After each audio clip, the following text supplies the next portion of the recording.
Chickens have been living alongside humans for thousands of years. We have a lot of shared history. Some of that history is pretty bizarre, like the rooster who stayed alive after his head was cut off. And some of that history is still a mystery, like how chickens got to South America. So today I thought it would be fun to have a look at some weird and wonderful chicken history facts.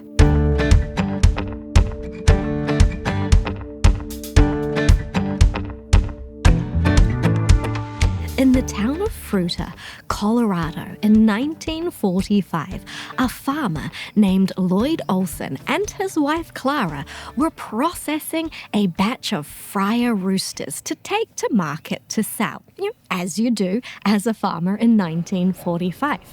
One rooster took the axe like all the rest of them, but at the end of the day, when they were working through what should be a line of chickens ready to get ready for the next step of processing them, this chicken was still alive, without a head.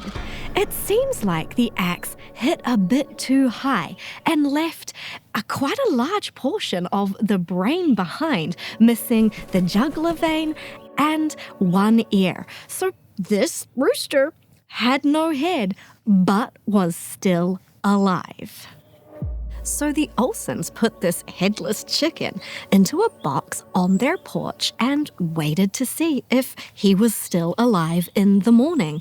And he was. He was walking, he was trying to preen and peck at things, he could balance on a perch. This headless chicken was pretty much doing all the regular sort of chicken things. It is truly bizarre. So the Olsons kept him alive by feeding him with an eyedropper directly down his throat and clearing his airways with a syringe. And he kept on staying alive.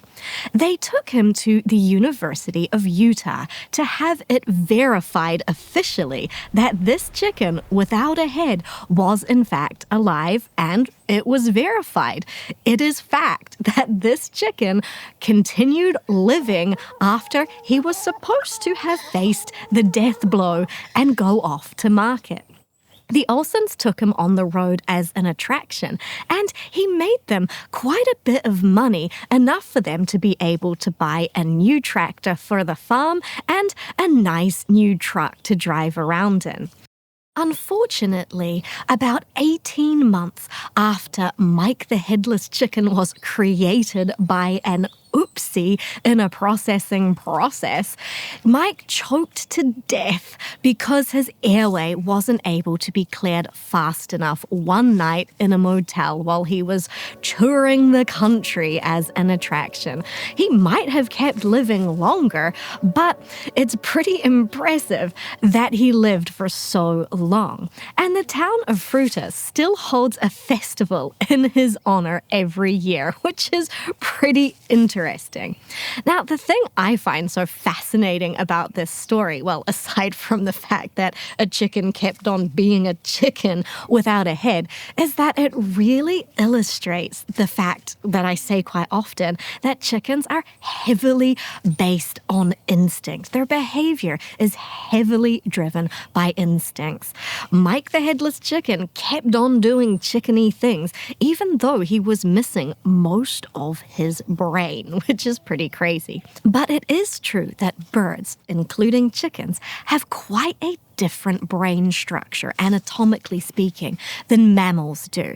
So it was possible for Mike the Headless Chicken to keep on living because he had some brain left behind the eye. And bird brains are just different than mammal brains. And birds also have something pretty cool called the lumbosacral organ, which is a little part of the spine in the pelvic region, which helps to control their motor movement for walking and balancing. So that is why when you cut off a chicken's head, they can jump up and run around, even though they are dead because their head is completely gone, unlike Mike like situation where it wasn't entirely completely gone. But that explains why headless chickens can run around and generally kind of traumatize children for the rest of their lives, spraying blood everywhere.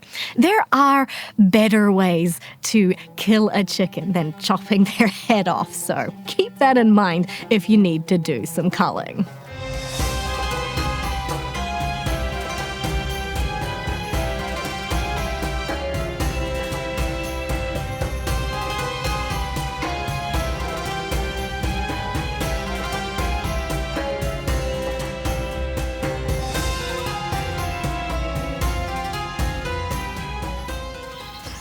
Over 2,000 years ago, Egyptians were hatching eggs without using hens, which is pretty incredible.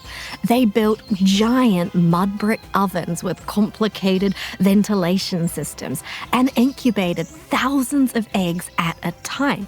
They had worked out industrial chicken production over 2,000 years ago.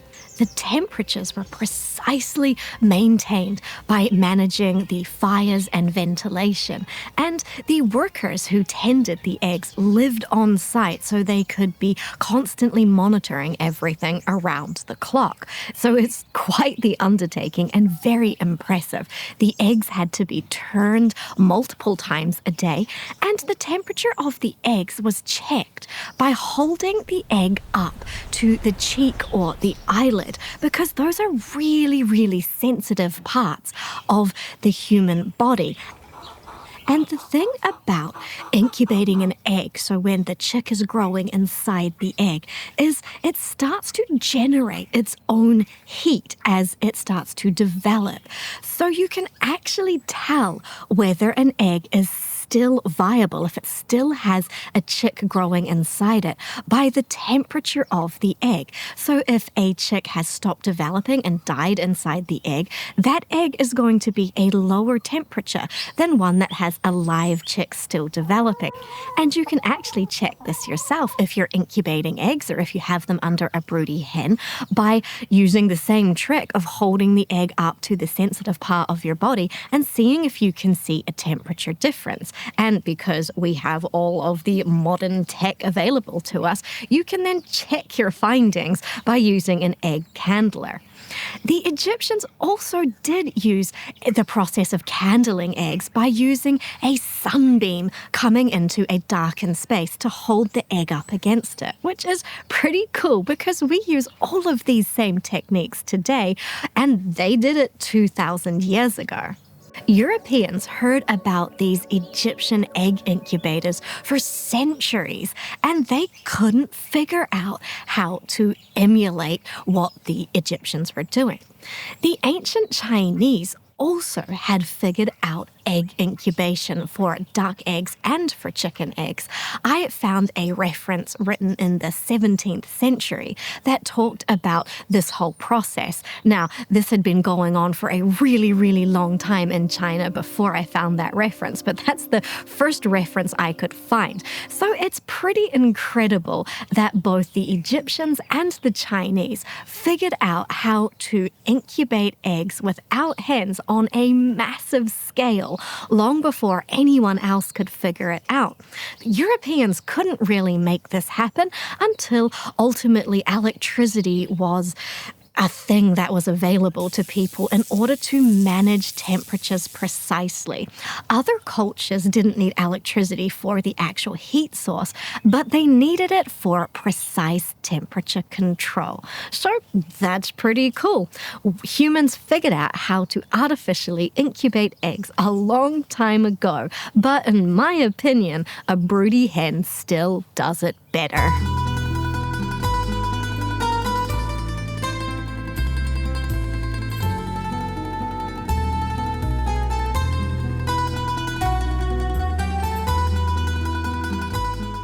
A big part of the culture and religion of the Roman Empire was reading omens before any big decisions were made.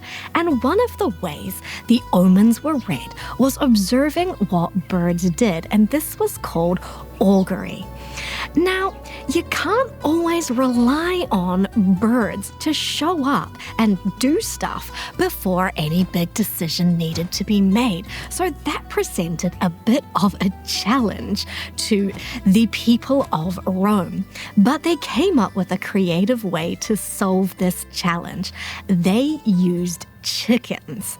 So what they would do is they would keep special sacred chickens who were looked after by a person called a Polarius. And the job of the Polarius was to look after the chickens and to release them from their pens before an important decision needed to be made and feed them. And if the chickens ran to the food and ate with great enthusiasm, that was a good omen. But if the chickens were like, don't really feel like eating today, that was a bad omen. Now, of course, this was able to be manipulated somewhat by keeping the chickens hungry or feeding them a lot, depending on the outcome of what decision that you were making was. But it's a pretty cool little workaround that the Romans came up with so they could still fulfill their religious and cultural obligations and get decisions made.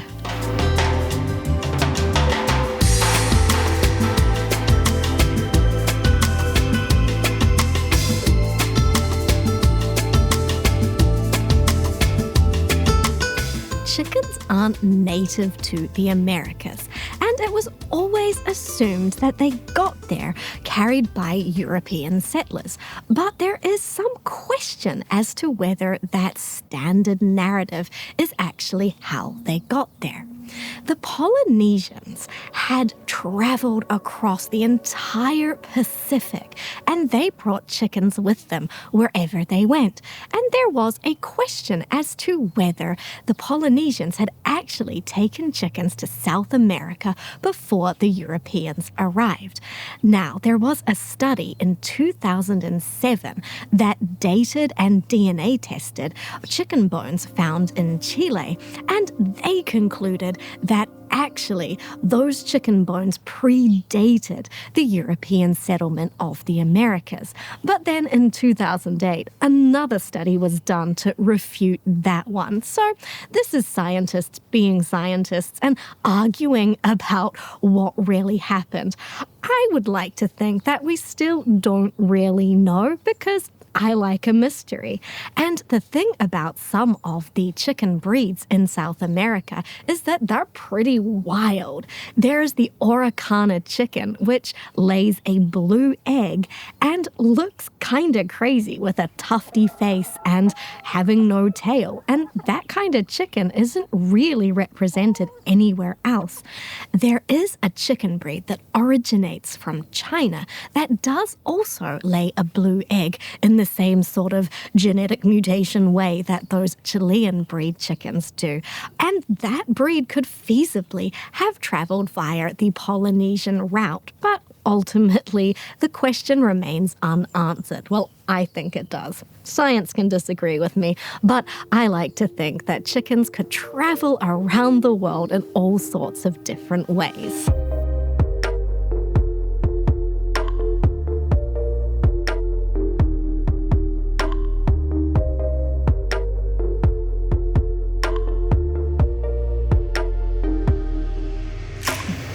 And that brings me to something about my own country, New Zealand, which was settled by Polynesian voyagers about 1,000 years ago, give or take.